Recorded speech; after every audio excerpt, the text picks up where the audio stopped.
Bienvenidas y bienvenidos. Hoy no vamos a leer una ley, más bien vamos a desarmar una máquina. Una máquina bastante compleja, diseñada en Ecuador para, idealmente, salvar vidas, proteger ecosistemas y economías, pero antes de que llegue el peligro. Claro. Hoy nos sumergimos en la nueva Ley Orgánica para la Gestión Integral del Riesgo de Desastres. Es que es una pieza de ingeniería legal, ¿eh? Se publicó en enero de 2024. Y me gusta la metáfora de la máquina, es perfecta. ¿Verdad? Sí, porque su objetivo es reemplazar un sistema que era, bueno, viejo y reactivo. Un sistema que muchas veces consistía en correr después de la tragedia. Justo. Y cambiarlo por un mecanismo proactivo que está diseñado para anticipar y reducir los golpes. Exacto. Nuestra misión hoy es esa, analizar el plano de esta máquina, entender cómo se supone que giran sus engranajes, quiénes son sus operadores, ¿Qué herramientas tienen? qué herramientas tienen a su disposición y, bueno, al final, ¿qué pasa si alguien decide no seguir las reglas? Queremos ver si su diseño de verdad puede cambiar el futuro de un país tan expuesto a tantos riesgos. Es que es un cambio de paradigma total.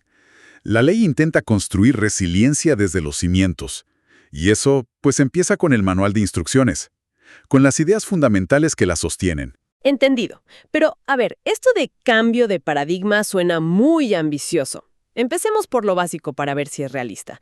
¿Cuál es la idea central, el propósito que declara la ley en su primer capítulo?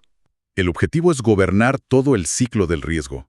O sea, no es solo la respuesta durante la inundación o el terremoto. No es solo la foto del rescate, para nada. Es todo lo que viene antes, el análisis científico de las amenazas, la planificación urbana para no construir donde no se debe, el fortalecimiento de las construcciones que ya existen ¿Y lo que viene después? y también todo lo que viene después, claro. La recuperación, la reconstrucción. Y un punto clave, no se limita a volcanes o sismos. Incluye explícitamente crisis causadas por humanos e incluso emergencias sanitarias, como pandemias. O sea, una visión de 360 grados.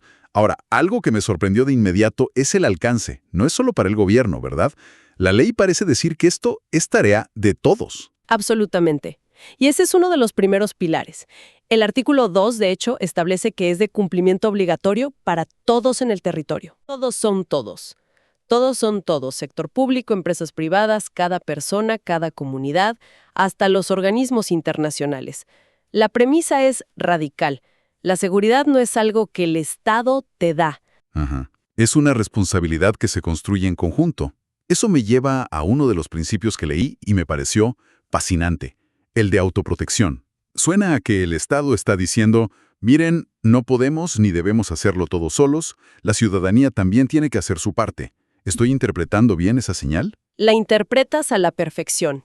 Es un reconocimiento muy honesto de que la primera línea de defensa es el individuo y la comunidad informada. Claro, el Estado debe dar las herramientas, la información, pero la responsabilidad de tener, no sé, un plan familiar, una mochila de emergencia o de conocer las rutas de evacuación, es compartida. Ok, otro principio que suena un poco complejo es el de descentralización subsidiaria. ¿Cómo podemos entenderlo en términos simples? Pensemos en una red de seguridad de un trapecista. ¿Me gusta? Bueno, pues el primer responsable de la gestión del riesgo es el municipio, el gobierno más cercano a la gente. Ese es el trapecista. Si un evento supera su capacidad, si se cae, Ahí está la red. la red provincial está ahí para atraparlo. Y si la caída es tan grande que rompe esa primera red, recién ahí interviene la red nacional. La responsabilidad empieza siempre en el nivel más cercano al ciudadano. Que es quien mejor conoce su realidad. Exacto. Y para que todos estos actores puedan coordinarse, la ley también busca que hablen el mismo idioma. Define conceptos que a veces usamos, pues, sin distinguir. Sí. Y es crucial. No es lo mismo una emergencia, que es un evento adverso que una municipalidad puede manejar con sus propios bomberos o recursos, que un desastre. Ahí la cosa se complica. Claro, ahí las capacidades son superadas y se necesita ayuda provincial o nacional. Y menos en una catástrofe, que ya es un escenario extremo donde incluso los recursos del país no son suficientes y se requiere ayuda internacional. Tener estas categorías claras permite activar los protocolos correctos sin perder tiempo. Justamente. Ok, entonces, el tablero de juego está definido, con sus principios, sus reglas básicas. Pero una cosa es la filosofía y otra muy distinta es cómo se gana la partida. ¿Cuáles son los movimientos, las jugadas concretas que propone la ley? Aquí es donde entramos a la sala de máquinas, al capítulo 2. La ley define 7 procesos que forman un ciclo continuo. Este es el corazón del cambio de mentalidad. 7 procesos. Suena a que podríamos usar otra analogía, quizás algo relacionado con la salud. Es perfecta. Pensemos que el primer proceso, la comprensión y monitoreo del riesgo, es como tu chequeo médico anual. Ok, es investigar, analizar de qué podrías enfermarte, qué volcanes están activos, qué zonas son propensas a deslaves. Los siguientes 2, prevención y mitigación, son como la dieta y el ejercicio. Ajá. Prevención es evitar nuevos riesgos. Por ejemplo, prohibir construir en la ladera de un volcán. Mitigación es reducir los riesgos que ya existen, como reforzar un puente viejo. Entendido. Dieta y ejercicio. ¿Y si la enfermedad es inminente? Ahí entra la preparación, que es como tener un botiquín de primeros auxilios bien equipado en casa y saber usarlo. Prepararse para lo peor. Exacto. Es entrenar a los equipos de rescate, tener sistemas de alerta. La respuesta ya es la acción directa. Es llamar a la ambulancia cuando ocurre el evento. Y luego vienen 2 pasos que son muy innovadores. A ver. Primero, la preparación para la recuperación. Esto es algo que antes no se hacía. Es empezar a planificar la reconstrucción antes de que ocurra el desastre. ¡Wow! Eso es pensar a futuro. ¿Sí? Es tener listos los planes de cómo se van a reconstruir las viviendas, cómo se va a reactivar la economía. Y finalmente, la recuperación post-desastre, que sería como la fisioterapia. La rehabilitación. Justo. El objetivo no es solo volver a caminar, sino hacerlo mejor, aprendiendo de la caída para no volver a construir la misma vulnerabilidad, no volver a construir el riesgo. Esa frase es muy potente. Y la ley va un paso más allá, ¿no? Obliga a conectar la gestión de riesgos con otros 2 temas gigantes, el medio ambiente y el cambio climático. Exacto. Reconoce que son 3 caras del mismo problema. Ya no se puede tener un plan de gestión de riesgos por un lado y, no sé, un plan de reforestación por otro. La ley obliga a que estas agendas se integren. Claro, tiene todo el sentido. Entiende, por ejemplo, que la deforestación de una montaña, que es un problema ambiental, aumenta dramáticamente el riesgo de deslaves, que es un riesgo de desastre. Y el cambio climático intensifica las lluvias que los provocan. Todo está conectado. Es un enfoque holístico. Bien, ya tenemos la filosofía y los engranajes. Pero, ¿quiénes son los operadores de esta máquina? El capítulo 3 nos presenta al Sistema Nacional Descentralizado de Gestión Integral del Riesgo, un nombre larguísimo que ya nos da una pista de que no es una sola persona. Para nada. Es una red inmensa. Obviamente está el ente rector, que es la Secretaría de Gestión de Riesgos. Pero el sistema incluye a todos los niveles de gobierno. Municipios, provincias. Municipios, provincias, parroquias. Incluye a todos los ministerios, a las empresas públicas, a las universidades, institutos científicos. Y la lista sigue. También están los bomberos, las Fuerzas Armadas, la policía, la Cruz Roja. Pero lo que más me llama la atención es que nombra explícitamente al sector privado, a la sociedad civil y a los voluntarios. Literalmente, nos involucra a todos. Y aquí hay un punto que parece burocrático, pero que es revolucionario. ¿Cuál? La ley obliga a que cada ministerio, cada universidad e incluso cada gran empresa privada tenga su propia unidad de gestión de riesgos. ¿En serio? Sí, pensemos en lo que esto significa. La prevención de desastres deja de ser algo que hace el gobierno y se convierte en parte del ADN operacional y financiero del sector privado. Es un cambio tectónico. Claro, una fábrica ya no puede solo pensar en su producción. Tiene que tener un plan por si el río de al lado se desborda. ¿Y cómo se coordina a toda esta gente? A través de varias instancias. A nivel estratégico, para pensar a largo plazo, está el Comité Nacional de Reducción de Riesgos. Pero la pieza más visible para la ciudadanía son los comités de operaciones de emergencia, los famosos COE. Que son los que vemos en las noticias cada vez que hay una erupción o un terremoto, ¿no? Con las autoridades sentadas en una mesa larga. Pero esta ley dice que hay COEs hasta nivel parroquial. Significa que el presidente de una junta de vecinos tiene que liderar su propia sala de crisis. Exactamente. Y ese es el poder de la descentralización en acción.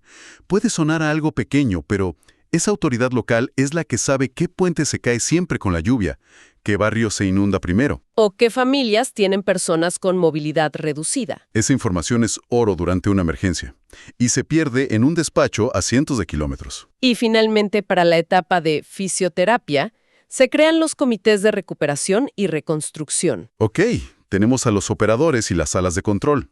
Ahora hablemos de sus herramientas, de lo que la ley les da para trabajar.